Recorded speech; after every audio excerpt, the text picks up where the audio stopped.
Then the policeman, then the postman, and then the policeman who wants to prevent the attack needs to also think like an armed robber himself and understand the loophole and then write and then know that, oh, if they close by 12 midnight, or we need to turn on the CCTV, or we need to trigger an alarm so that when the thief wants to come by 1 a.m. in the middle of the night, the alarm can ring. So you need to think. So that's why both of us, both the good guys and the bad guys, both the hackers and the ethical hackers. So we call the hackers the bad guys, the ethical hackers the good guys. They are both hackers, but one is the good hacker who is trying to think like a real hacker, find vulnerabilities and block them, while the bad guys find vulnerability and leverage them. Right. So that's the thing. So back to what I was explaining. So I was trying to explain to you that when this call is made by this application that I'm doing here, you can see it's making a call through this is an API call. So this is where what we're explaining on Monday, making an API call to the backend, as you can see here. So the API caller is making is called process borrow process. Let me show you here. So this is the API call is making to the backend process borrowers branch, right? So it's making a call to retrieve all the list of borrowers from the bank. If I do a Metasploit check on this and I see that this is a Laravel version that is old, maybe Laravel 7, I can go to my system. If Metasploit has told me it's Laravel 7, I can just do Laravel 7 vulnerabilities, right? And it will tell me, it will show me exactly, and I will see how to attack Laravel 7 and what I can leverage on Laravel 7 because it's publicly available. You see it here. It's publicly available and you can leverage it. This is how, how to exploit, see, how to exploit a remote code execution in Laravel 7. You will see everything on the public domain. So that is what happens. So you will see that people that are still using outdated stuff, they are the first people that get attacked by virus or by a ransomware or by some sort of attack or from somewhere or something. Do you guys? As a matter of fact, the current news that you are hearing that there is a global IT blackout, right? It's still because there is an update, an unsuccessful update or a wrong update that they made to their systems, right? Which is affecting everybody right now all over the world. So that's how powerful, vulnerabilities or scanning can be. So you need to be able to be sure that what am I doing? Am I leaving a hole? If you look at this now, it says CV 2022, this 2022, a vulnerability was classified as critical was found in Laravel 5.7. Affected is an unknown function. The manipulation leads to disrealization. It's possible to launch the attack remotely. This exploit has been disclosed to the public and may be used. The identifier of this vulnerability is this. And it's a lot like that. So imagine the normal user or the developer who wrote an application in 2022 that they discovered this. Maybe you wrote an application, a developer wrote an application in 2020, right? He wrote an application in 2020. And in that 2020, he used Laravel 5.1 and he has deployed it to the bank. And the bank has been using it since 2019. Or he wrote it 2018. He deployed it, they have been in 2019. This vulnerability was detected in 2020. And they did not go back to upgrade. And it's now publicly known by all hackers globally that this is something that is possible to to leverage to hack the system. Then they are doing their reconnaissance across microfinance bank systems, and they discover that this particular bank is using Laravel 5.1, and they know that there's an existing vulnerability. All they need to do is take the next tool. You can use, there are so many tools, right? There are so many tools that you can use to exploit the system. So they can pick one of their tools and they can use that to hack into the system or attack the system. So that's how it works, right? That's how it works. So I just want to show you that. So our focus today, so that I don't bore you with all the conversations, our focus today is to see how to test an API and to understand how to make a request in an API. So if you look at this now, we started with this. I told him how to, I hope I saved this thing. Let me see if I saved it. Since I did not save these things. Okay, I did not save them. I just created them. I'm not seeing my URL here. All right, so we're going to have to explain this again to you guys. So we used an open source API endpoint. So like I've already established the fact that APIs are made via a network call. So if you go to your Chrome browser today, if you're not any of you on your laptop, open your Chrome browser and then right click on your Chrome browser. You can just right click on any place on your Chrome browser. So this is an example of a Chrome browser, right, on my screen. Just right click on your screen, you get this menu. This menu that you get, click on inspect. This inspect will bring up the dev tools. These dev tools, you will now see these dev tools. So this dev tool is one of the most powerful tools you can have in a browser, right?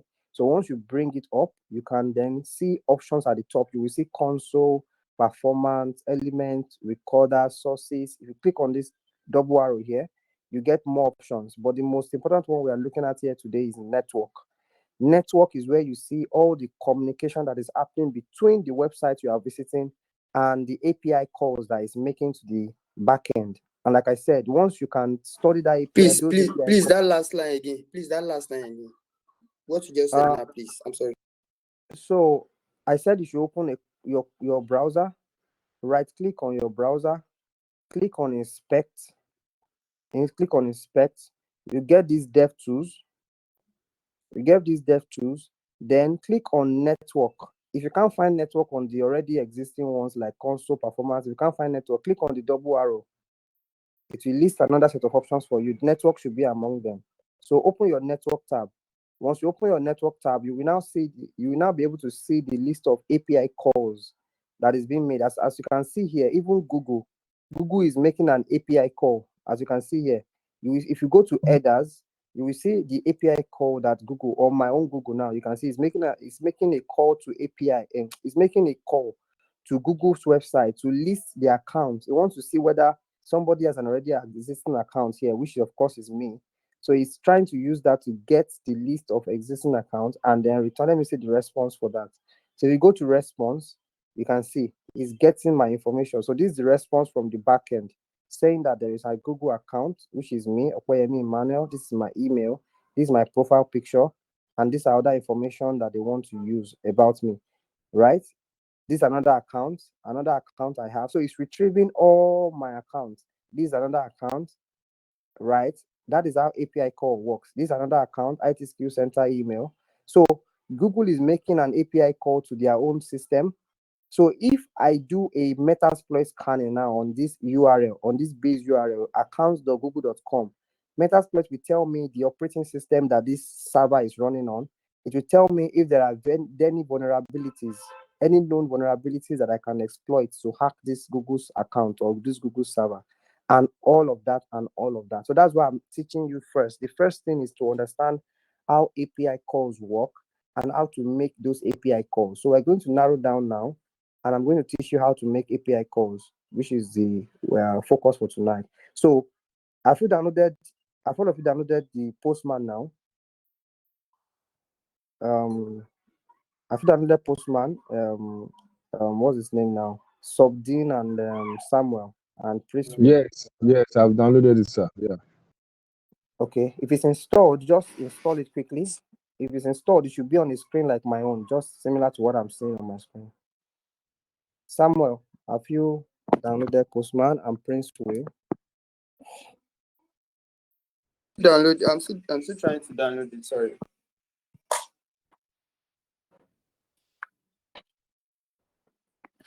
Is Prince Will stay with us?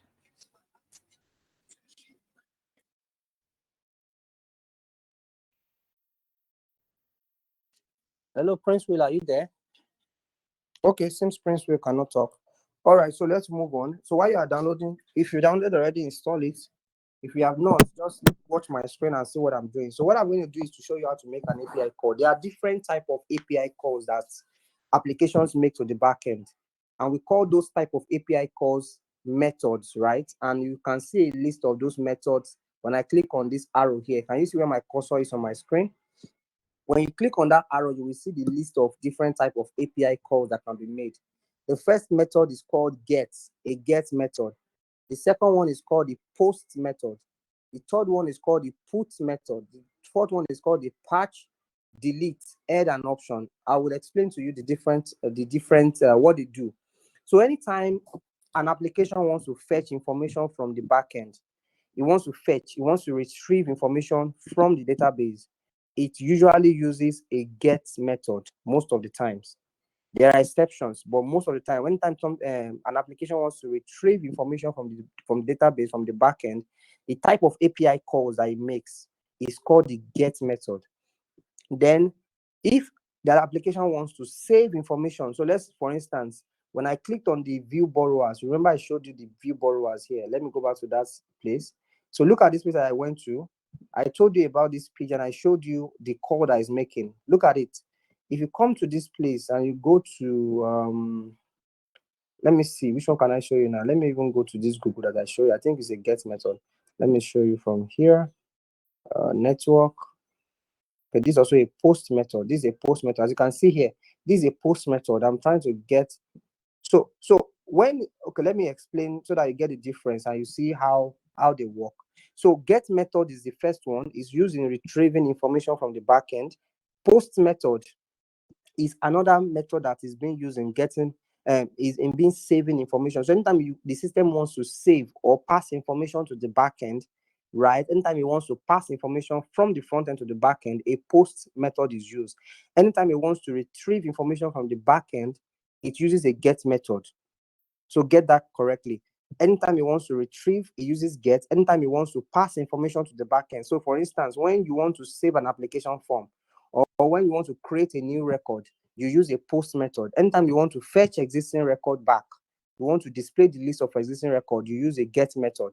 Then the next type is anytime you want to edit an existing information, you use a put or a patch.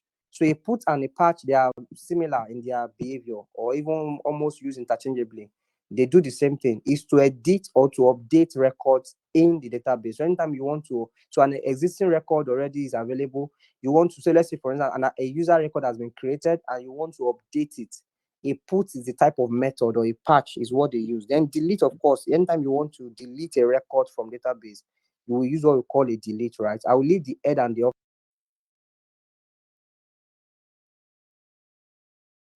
get to retrieve information, post to create a new information or to create a new record, put or patch to edit existing information, and then delete to remove existing information, right? So if that is clear, let's quickly try some examples of this application of this record house. I'm going to do API.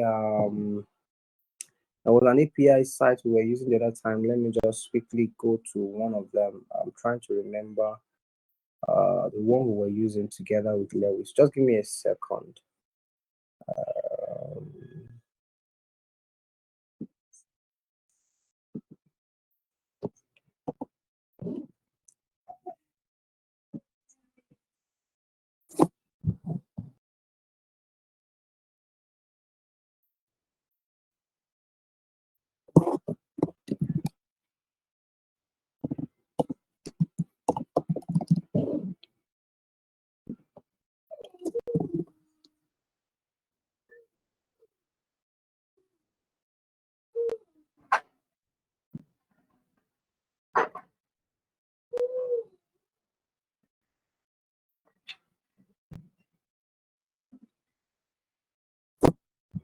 So I'm trying to just grab one existing API so that we can use it to test our system. I'm trying to remember the one I used in day one.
Please, anyone here with the day 1 class and day 2 class, please. No, at all. I joined the second class. Especially that day 2. That day 2 especially. What do you need exactly? Yeah, you explained some things about the day 2. Okay, we'll talk about it later. Hello. Hello, guys. Hello. Good afternoon. I mean, good evening, rather. Hello. Good evening. We Hello, are good here. Okay, yeah. So, for those of you who missed day 1 class and day 2 class, you can check the group, right? The recording of those classes are on our YouTube. Right? So, you can Okay. go and watch it on our YouTube. Okay. Thank you. Yeah.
Hello. Can you hear me?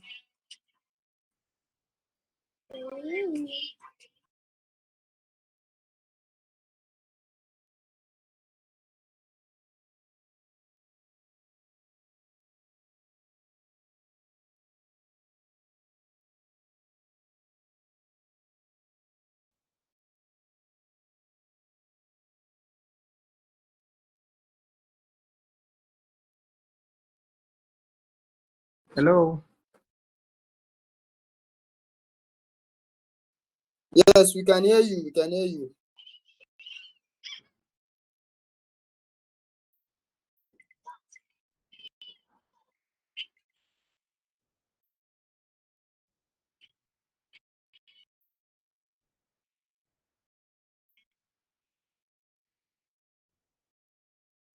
Hello. Can you hear me? Can you guys hear me?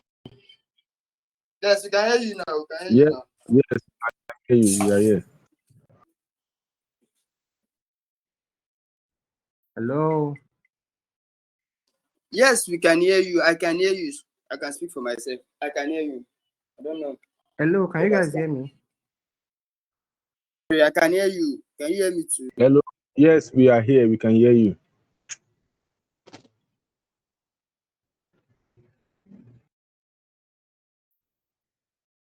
Hello. Something. Can you hear me? Hello. Something. Yes, I can hear you. I can hear you. I'm here. Hello. Something. I promise. Yes, I can hear you. Can you hear me? Finally. Yeah, I can hear you now. My network.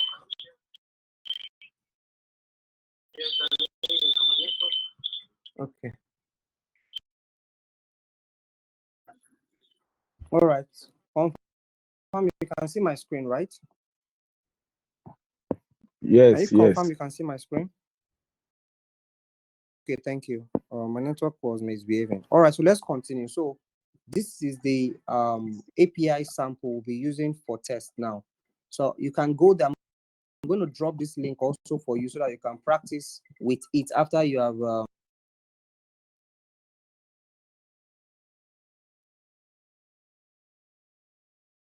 installed your Postman on your system. So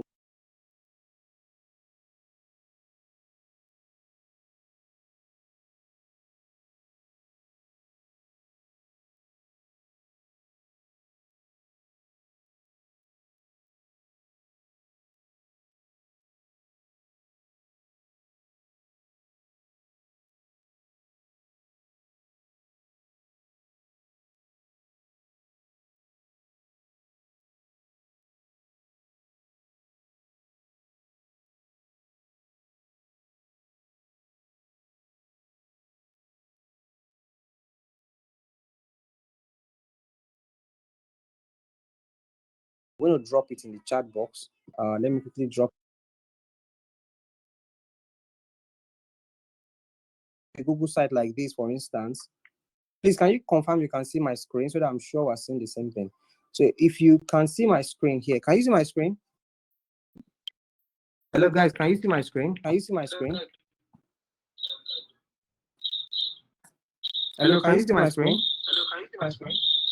Yes, yes, I can see your screen. Yes, we can see your screen. We can see your screen, bro.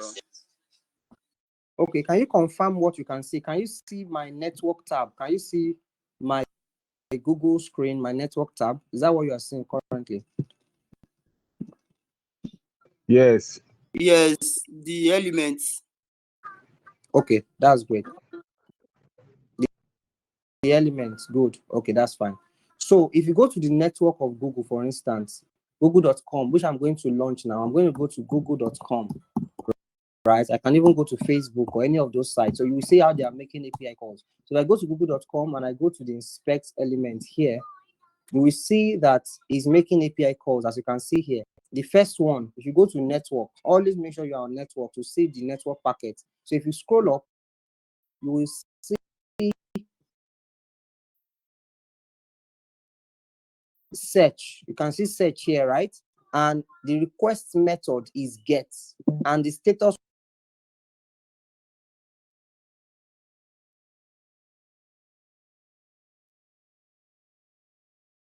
code is 200. Okay, the request URL is this long URL here, HTTPS, because of one.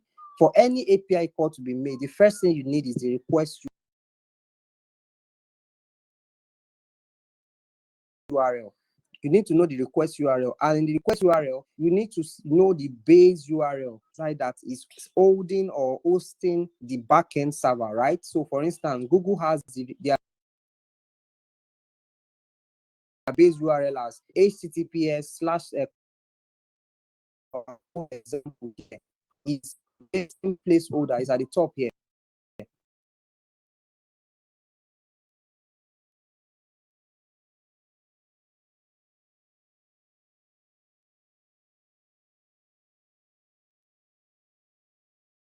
Is the website address itself, https://json placeholder.typicode.com. That is the base URL. And the things that now force that base URL. You see that after the base URL, which is https://www.google.com, the next thing you see is /complete/search/complete/search. Those two things here are called the routes, right? These two things, anything that follows the base URL is called the route. Then you now see a question mark and other things follow. Every other thing after the question mark is called the parameters, the additional information that are being passed across with the request URL. So once you see the end of the request URL is the question mark, everything after the question mark is called parameters. Parameters. Are you guys with me? All right. So that being said, as a matter of fact, you can see from this network tool here, the remote address. This is the IP address. In day one, I explained the concept of IP address and how every system in the world has an IP address. Every system connected to the internet, they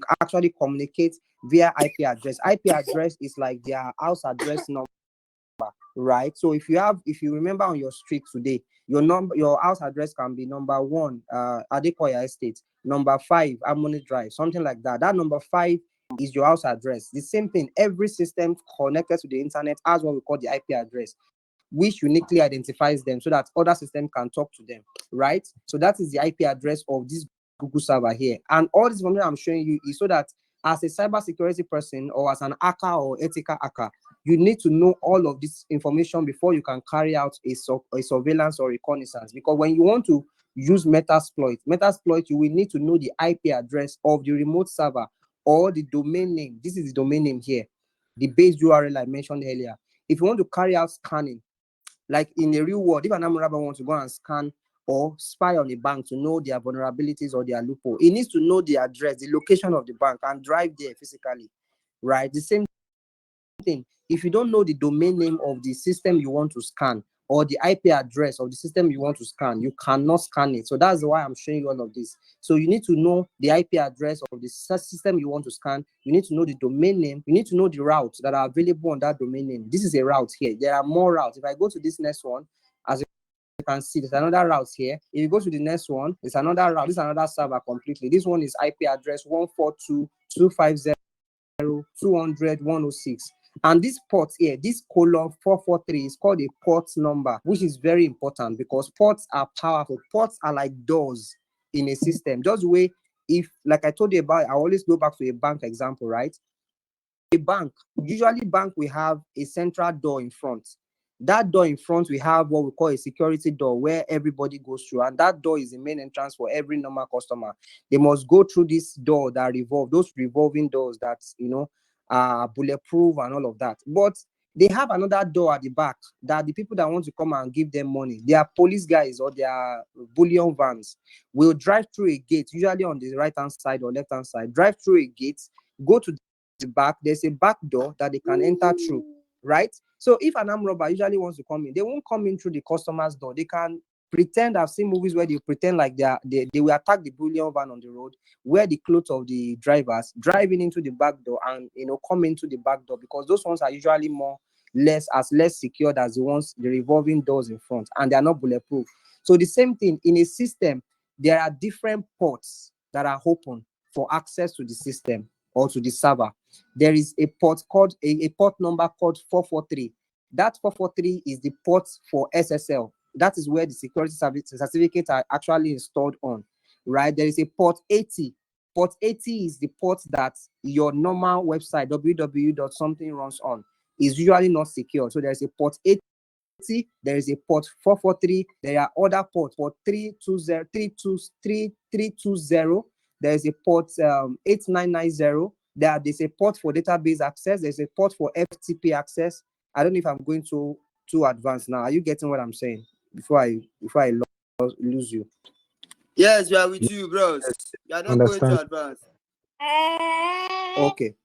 All right. So I'll just leave it, stop. So I'll just limit it there. So, but what I'm trying to establish to you is that you need to know the IP address of the server, and you need to know the port, the doors that are open on that server. So if you know the doors that are open, then you can know which one to. If you are a bad hacker, you know the one to exploit.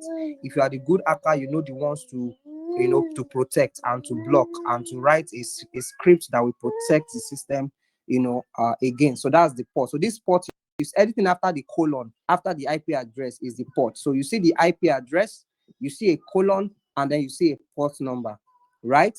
Then you see the base URL, then you see the route. So what does all of this mean? And then you see the method. I've already explained the method to you. There is a get method, post method, put method, pass method. Yeah, go ahead. You have a question? Sir, what's the route on this base URL? Where is the route on this base URL? This is anything after the .com. This is the route here. After the .com, all of this is the route. See. Okay, but this does not have a parameter. It does not have a parameter. Parameter is after the question mark. So this does not have any question mark. If you come here, you will see a question mark here. This is another route again. You see the base URL here. You see the route after here. Then you see a question mark and you see parameters. Everything else is parameters. Are you seeing it? So those are the parameters. So let's go and try out and make a call to our own server. So after explaining all of this to you now, showing you what they do and how it works, then let's go and practice with our own temporary fake API, right? So if you go to our own temporary fake system, which is this system here, we can make some requests here. There is a post request we can make to retrieve. So this is a sample API. It's a public accessible API just for us to play around with so that you understand the concept of API calls, right? So this endpoint here, this is a route. This is the base URL. So if I copy this and I go to my Postman, right, and I say I paste my base URL, which is this https://jasonplaceholder.typico.com. That is the base URL. Then what is the route I want to visit on this base URL on this site? What is the route I want to visit? Right? So I can go to the site and say I want to visit this route called /post. And what is the job of this /post? It's going to return to me 100 blog posts. So let's test that out. So I'm going to paste my route in front. So don't forget your route is just directly attached to your base URL.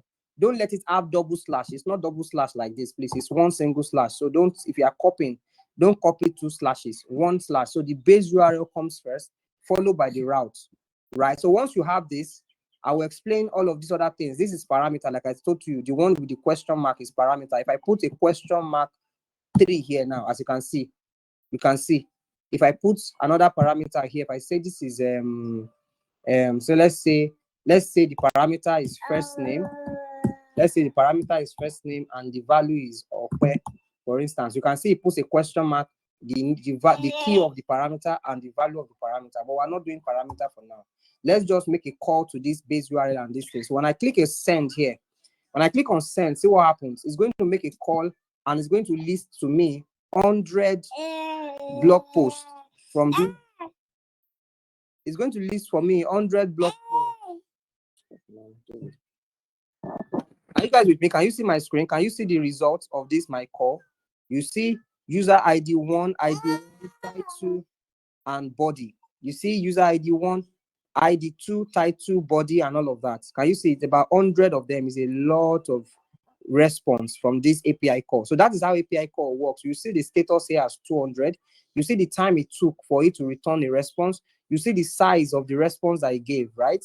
And on and so forth. So this is how to make your first API call, right? So if you have downloaded and installed your Postman, you can make the same call, right? You can make this same call on your system. Just use the base URL and this particular route, and it will return you a list of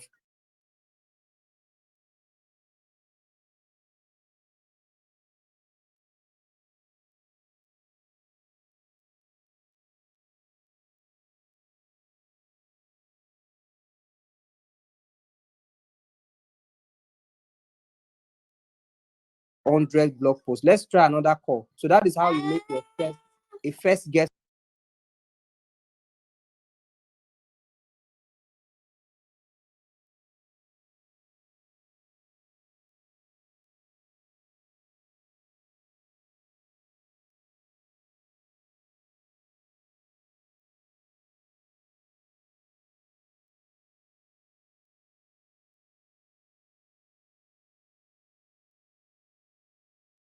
Request to your account on their server, and it's fetching a list of all the posts that you have made and other posts that other people have made.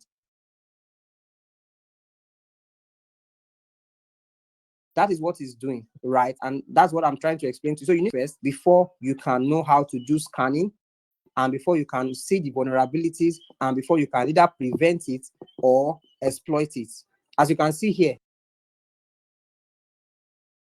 see what is happening on Facebook. This is my Facebook account. So you can see all the API calls is making.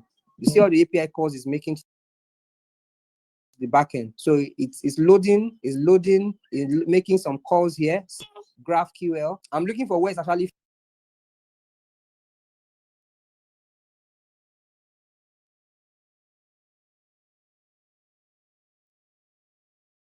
fetching all the block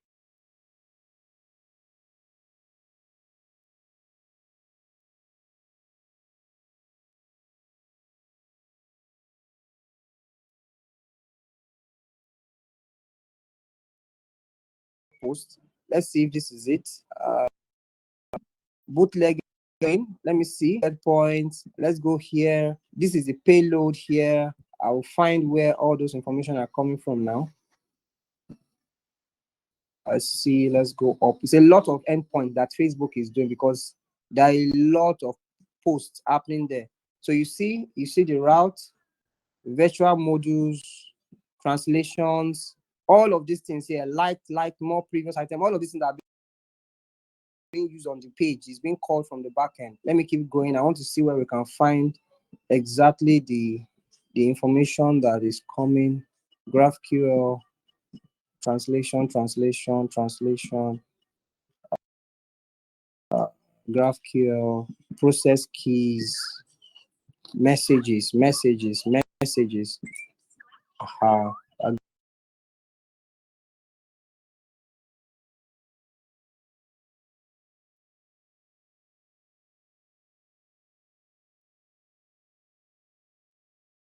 Getting close now. Messages that are coming in. Okay, they're encrypting some things. Let's keep going. Okay, so I think they're encrypting their responses, but you get the idea of what I'm trying to explain. So I just want to show you that everything that you ever see on any website is coming from a call to the backend, right? So that's the idea. So let's go back to our own test. So we'll soon wrap up now because we need to. I need to join a call by 7. So if you see here, so we have the one that has another get request with is getting a single blog post. Right, so if you look at it, the first one we did was /post, which gets us a list of all the blog posts in the database. Then we have another one called /post /1. That one will get us a single blog post. So let's try it out. Let's try that one out. So I'm going to put a /1 here.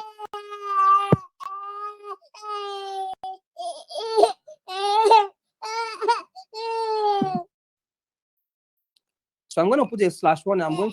I'm going to call send. Sorry, I can't see your screen.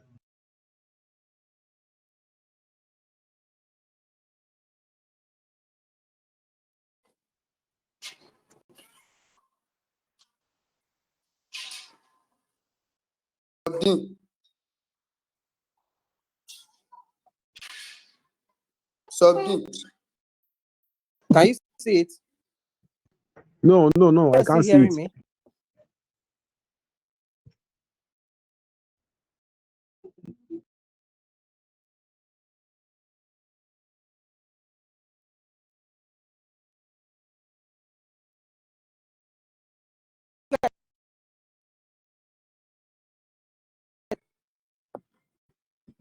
Can you hear me? Yes, I can hear you now. Okay. Can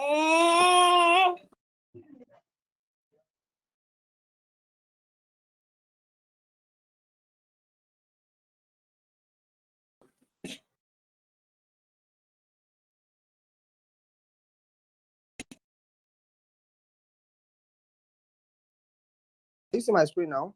So, can you see my screen now? No, at all.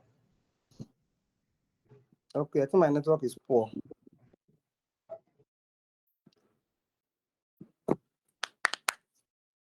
My network is a bit bad. So, but in summary, what I'm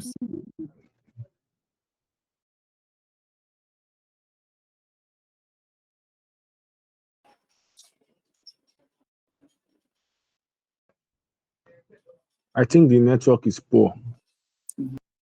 Very, very, very poor. Very, very poor.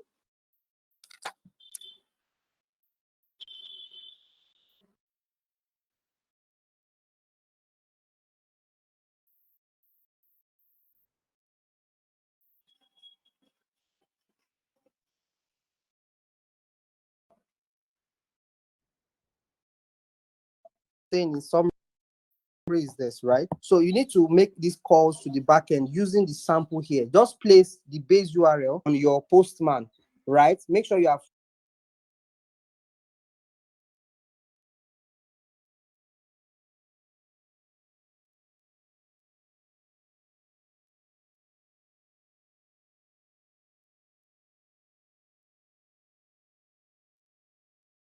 run every of these requests, the /post.